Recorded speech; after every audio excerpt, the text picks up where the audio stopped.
The sponsor for this podcast is Blevins Insurance, and here's what their customers have to say. Great insurance rates and customer service.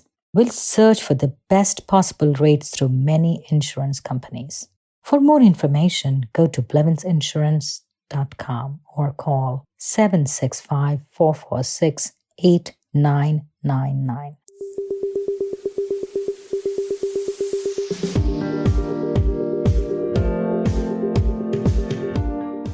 Mindful Businesses with Vidya Iyer from the recording studios of Q1067, Lafayette, Indiana. In our podcast, we bring to you brands which are mindful in their practices and processes. Mindful manufacturing, simply put, is sustainable, social, economic, and environmental practices adopted by a business. Today, we have the pleasure to have with us Dave Mash, the co-founder of Palm Energy. Palm Energy has a proprietary blend of two plants, which makes biodegradable, environmentally friendly straws. Good morning, Dave. We are happy to have you with us on the podcast. So there's a lot of this talk about plastic straws. Different states are banning them and our seas are getting polluted with them. Tell me something more. Is this all just hype or is it all true? Give me some numbers. Okay. Well, thank you, Vidya, for having me here. It's quite a nice, to be talking to you this morning. Yeah, what we're having that has been happening as trends in the past few years has been an environmental consciousness that, perhaps we need to consume and enjoy our lives, but also think of the less capable creatures that we live with, that we share the earth with, And so the more we pollute the environment, we actually affect those other life forms that cannot mitigate the situation. So as human beings, we would have the control to say, okay, where we are polluting, how can we have sustainable, non-pollutant materials that still enable us to enjoy our lives, but at the same time, we preserve the environment. And I think, the food packaging space is one of those areas where it is interesting that we've become very addicted to plastic. Plastic is a great invention that was invented by a Belgian scientist, who became an American. But we've become so addicted that everything in our lives, from the cars that we drive, is plastics, from utensils, from our beverage drinking, and indeed from the straws that we're talking about today, it's all plastic. So where does all that plastic go when we use it? You drink your bottle of water once, it's packaged in a plastic. You use it once. Where does that plastic go? You use your straw once, where does that plastic go? And those are the questions that I believe they are challenges and they create also economic opportunities. And this is where companies like ourselves, we find ourselves coming in to say, okay, so these are economic opportunities where we can mitigate a problem and provide a solution. Awesome. So give me some numbers. How many straws are consumed in the United States alone and how many of them end up in the ocean? This is interesting. Crazy numbers have been, reported all over, and it is easy. You can Google any one of the big media establishments, and you will hear figures of around 500 million plastic straws are consumed every day in the United States. Our own research, however, gave us, a more conservative figure, which is around 400 million. And still, that's a lot. That's still a lot, Yes. Because 400 million, you're looking at about 40 school buses loaded with straws every day, and so it's not much difference, 500 million straws and 400, it's more or less the same. And so, single-use plastic straws, you'd hear people advocating that, oh no, but they can be recycled. But it has been proven, at least for now, with the technology available, it is way more expensive to recycle a single-use plastic straw. So manufacturers will simply use fresh raw material, ethylene and, raw materials from petroleum to make a brand new straw than to try and recycle a very thin material that has been tainted with coloration, etc. It becomes more expensive to recycle. Yeah. So ultimately, those straws, they find their way into our garbage refill landfills where they do not decompose. Some of them, they find their way into our waterways. And unfortunately, marine life cannot differentiate between a colored plastic straw and a worm that would be dinner for it. So at times you can have your marine life consuming that, thinking, oh, that's lovely dinner, whereas actually it's a plastic that is indigestible, you know. Yeah. So how many states are banned up to now? Do you have that information? Yeah, there is some numbers that we've gathered. As it now, you have roughly about 22 states in the United States have major cities and towns that have banned plastic straws. And to give you an example, West Lafayette, right here in Indiana, just I think in the last month or so, they banned straws. Perfect. And you have universities like Purdue, which is our largest university in the state, deciding that in its campuses, it's moving away from plastic straws. But that trend is happening all over. So you have in our conservative Indiana, you have that is happening, but also you have also in other major coastal cities and states, California, New York, you name it, the ban on plastic, in those cities is happening. So it's not yet at state level, but cities and towns are banning in those states. How did you stumble upon this idea? You didn't wake up one day and say, I'm going to disrupt the straw market with my palm straws. It's innovation is amazing. But, Did you have background in food technology? No, I don't have a background in food technology. I'm a mechanical engineer, and then studied my my ordinary MBA masters with the University of Liverpool, in the UK. So as the noise about plastic straws gathered steam, it became one of those things that unconsciously, one is aware of the problem, around you, and at times you begin to, you stumble upon what would be potential solutions, and you begin to experiment with, as an entrepreneur, you begin to experiment with different combinations, and you stumble upon something that you say, oh, okay, this looks like it works. Is actually, it's a new use invention of existing materials and combining them. So we've been able to register it as a provisional patent. So we are patent pending on it. Yes. So I was doing a little bit of research before this podcast, and I found there are many alternatives. There are steel straws, glass straws, bamboo straws, straws made out of, I don't know, different things. So how is your product different? Tell me a little bit more about your product. All right. Thank you. Yeah, Vidya, that's a good question. Yes, there is many straws, different straws. One could argue you can shape any material into a tube. Right. Like pasta. Yes. Yes. You can take even mud, and shape it into a tube, The key issues is at what cost? Is such material able to render a product that would be competitively priced? Because you don't want a solution going into the market that is too expensive for consumers. This is when consumers begin to resist. You have consumer resistance when things are too expensive. So yes, there are steel straws, there is glass straws, etc. But we believe we're not serving that market, which is the fast food consumption market for single-use straws, where the product has to be affordable. And also, I don't want somebody else's glass straw. I'm not sure how clean it is. If it was used like in a restaurant setting, it's okay if in my home. Well, for personal use. Yeah, those are for personal use. Yeah. You talk of glass or steel from a hygiene perspective. They become personal use product, not a product that is used from one consumer to the next consumer, by 100 people in one day, So perhaps those would serve a different market. So if you want to have straws in your house, that you throw in your dishwasher, then of course, maybe you can have glass straws and, steel straws. But, in a restaurant, it's a whole different market. Right.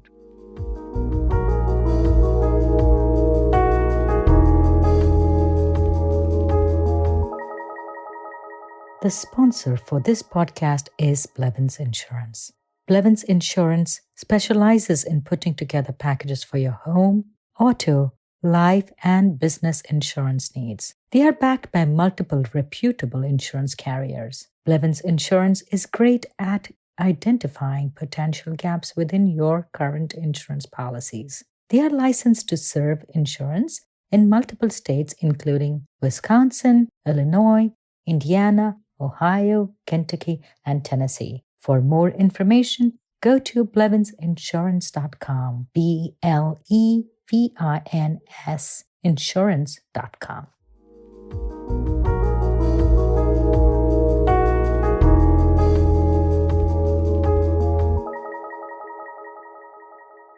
I also saw these bamboo straws, and I also seen pictures of your straw. Your straws look very smooth. They look really beautiful, I think. Whereas the bamboo ones were a little bit more, like pokey. And I think those were also probably for personal use because, you wouldn't be throwing away the bamboo. So they're also because they'll be far more expensive than your straws, So compare your straws to the paper straws in terms of how durable they are. Like right now, I was asking a few people, do they like straws? They said that the difficulty with it, they have a lot of difficulty with the paper straws. It's just like dissolve in your drink, and paper in your drink. Yeah. So tell me about why is your straw superior to the paper straws? That's a great question. Ours is superior because of the method of production, the materials that we have combined. It's actually not 2 plants, but it's 3 plants, And when you combine these 3 plants, they bond together to give you a super waterproofing material, well shaped into a straw. But because they are plant materials and in their own right, singularly, they are also edible. In fact, they are FDA approved. So they will rapidly biodegrade in less than 21 days, just like your domestic food waste. So this is something that you won't have with paper. Paper is going to, you're going to take 45, maybe 60 days to biodegrade. But like you said, you do have the technological problems with paper. Perhaps it's still also a developing technology in that, they will fall apart, they will collapse when you're trying to drink your smoothie, right. And so they will soak, they will become very sticky and soggy, that feeling of sucking on a wet towel, right. And you don't want that, you know what I'm saying? Yeah. So yes, there is paper straws, but we set out to say, let's create a product that to the greatest extent possible, it can mimic the usability of plastic minus the negatives of plastic and minus the drawbacks of paper. And we believe that is what we have created. I wanted to mention that Palm Energy is a startup started at Purdue Foundry. Is that correct? That is correct. That is correct. And they are ready to launch in the near future. What will your brand be called? How will I distinguish Palm Energy straws with some other straws which also are biodegradable? Well, ours will simply be called a palm straw. And yes, it has been great to be associated with Purdue University Business Startup and Incubator and Accelerator program. And we were privileged to be enrolled with Purdue in that program. And that's where we developed our startup to where it is now. Mm-hmm. So it will be simple, palm straw. And of course, we'll have our own branding and our own packaging, etc. But those are still in the oven, not yet ready to, I know our competitors are listening. So yes. So, there are also these stirrers. So will you be making stirrers? Because I think they're a nuisance. Yes. And actually, I never use stirrers because I just think they don't even do the job of stirring. Yeah. I always ask for a spoon and use it. It is interesting, Vidya, because when we talk of the 400 million straws every day, that also includes your stirrers in your convenience gas stations where you're buying your coffee and you're using a plastic stirrer. And when you look at a plastic stirrer, it really just is a miniature straw, So it's part of those numbers we're talking about.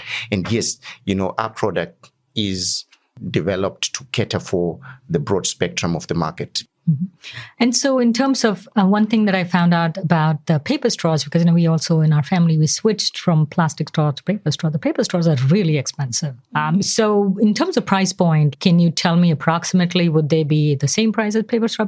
Well, yeah, that is a good question. And we set out when we did our customer discovery and market research, one primary concern that we picked up from the restaurant market segment was the issue of price, So you had restaurants, give an example, in the San Francisco Bay Area, and I was there. I was talking to restaurants, and they said, look, we have switched into paper, but paper is between 5 to 10 times more expensive than plastic. And as you know, your fast food restaurant business is a very cutthroat competitive industry with fairly low margins, So a slight increase in an input cost, really does erode on their bottom line.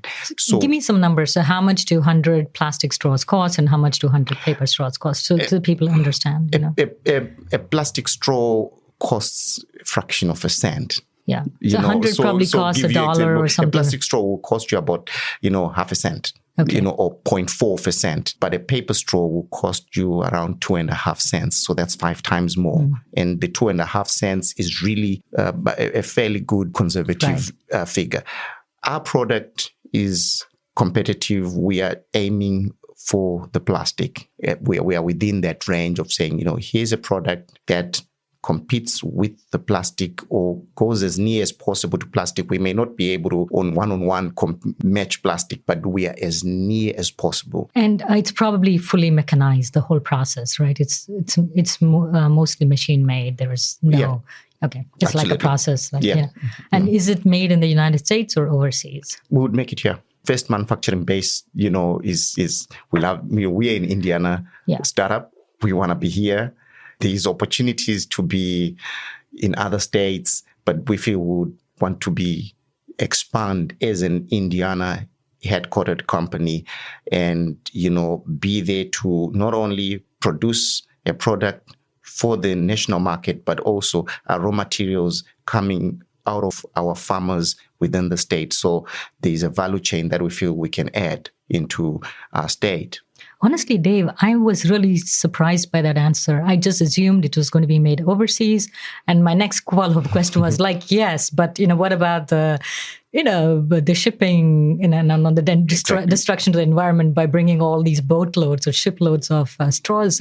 But, I'm happy that you're able to have the production done in Indiana. Yeah. And so the price point is comparable. Did you tell me about when you would be in the launching? In the next number of months, we're working hard to achieve certain milestones that are related to the capital investment. And once those milestones are attained, then we're going into launch. So, what do you tell the cynics who say, on an individual basis, you really cannot bring about impactful change in the environment. We need lobbyists, the government, and them to be on board. It doesn't matter if all the restaurants stop using plastic straws. So what is your response to them? It is interesting. You have local authorities in towns and cities, city councils, passing bylaws, legislation banning straws. So obviously that has got an immediate impact insofar as achieving the goals of reducing pollution. It is by legislation. But one would also look at it and say, does it have to be driven by legislation?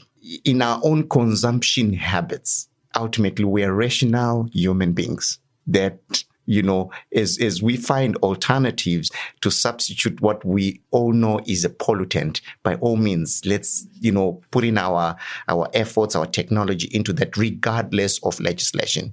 So what does that mean? What that means is we're not focusing on selling our product in the areas where plastic has been banned. We are also going into the states where it's not been banned. In the cities where it has not been banned, because we believe on its own, it is a compelling product for a problem that everyone accepts, is that we are addicted to plastic. No one can dispute that. And the straws are so beautifully made. I really like them. And I was wondering, what would be the next thing, for you? Do you think you could develop this into, I'm not sure, a substitute for plastic for, I don't know, maybe the ties, the garbage ties, or, something else? I don't know how sturdy is it. Is it fairly resilient or something? Or yeah, for the purpose of a drinking straw, we are happy with it. In terms of expanding into other products, that would be within the R&D, future R&D opportunities. How do you play around with the formulas and the mixing, and how do you improve, etc. But now, the moment you talk about R&D, you're now talking of huge sums of investment money, and ordinarily you'd want to do that out of your retained income, right? Out of your retained profits, and then you are investing your profits into enhancing products, into increasing the variation of product offerings, So, but that would be in the future for us. All right, Dave, thank you so much for sharing all this information. We await your launch and hope we can bring you back as this successful company from Indiana, started at Purdue Foundry. So, listeners, we have with us Dave Mash, the founder of Palm Energy, of Palm Straws, which makes straws out of 2 proprietary materials. Thank you again. Thank you to Jim Stone of Q1067 FM, playing the best of yesterday and today in Lafayette, Indiana, for letting us use his recording studios for this episode. Thanks to Jim Stone and Ryan Martin, our technical editors. Music for this podcast is composed by Tatum Gale. From Brooklyn, we are in Indiana. Jim Stone is in Indiana. Our technical, another editor is in Philadelphia. Dave came down from Indianapolis. Just tells you how easy it is these days to work with people from all over. This is Vidya Iyer for Mindful Businesses.